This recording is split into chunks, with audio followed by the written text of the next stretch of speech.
केंद्र सरकार ने सभी राज्यों को डेंगू और मलेरिया के मामलों को लेकर सतर्क रहने का निर्देश दिया है। इस निर्देश का उद्देश्य इन बीमारियों के प्रकोप को रोकना और समय रहते आवश्यक कदम उठाना है।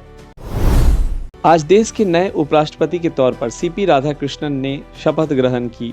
राष्ट्रपति भवन में आयोजित एक गरिमामय समारोह में राष्ट्रपति ने उन्हें पद और गोपनीयता की शपथ दिलाई। इस अवसर पर प्रधानमंत्री समेत कई गणमान्य व्यक्ति मौजूद रहे।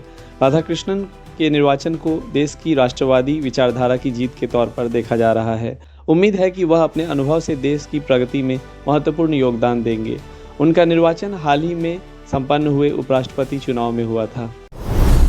साल 2020 के दिल्ली दंगों से जुड़े एक मामले में आरोपी उमर खालिद की जमानत याचिका पर आज सुप्रीम कोर्ट में सुनवाई हुई। खालिद ने अदालत में कहा कि वह पिछले 5 साल से हिरासत में है और उसके खिलाफ दर्ज एफआईआर एक मजाक है जिसमें मनगढ़ंत सबूत पेश किए गए हैं। कोर्ट इस मामले की सुनवाई कर रहा है और आगे की कार्रवाई के लिए एक निश्चित तारीख तय करेगा।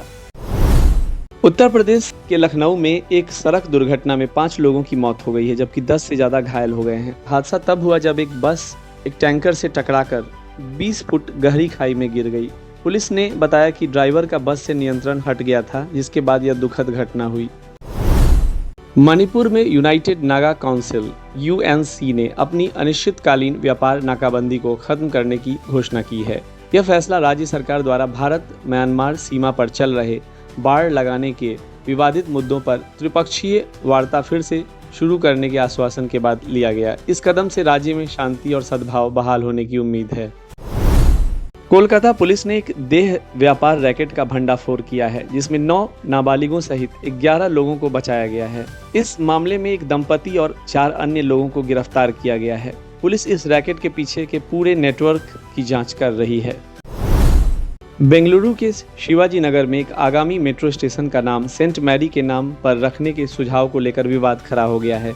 मुख्यमंत्री सिद्धारमैया के इस सुझाव की भारतीय जनता पार्टी ने कड़ी निंदा की है, जिसे वे तुष्टीकरण की राजनीति मान रहे हैं। यह मुद्दा शहर में राजनीतिक बहस का कारण बन गया है। एक जांच से पता चला है कि रामदेव के सहयोगी बालकृष्ण की कंपनी को एक प्रमुख उत्तराखंड पर्यटन परियोजना का ठेका मिला है। इस परियोजना के लिए 3 कंपनियों ने बोली लगाई थी और तीनों का नियंत्रण बालकृष्ण के पास ही था। इसके बाद विवाद खड़ा हो गया है। जांच में यह भी सामने आया कि बालकृष्ण की फर्म ने इस परियोजना के लिए उत्तराखंड सरकार को 1 करोड़ फीस का भी भुगतान किया था।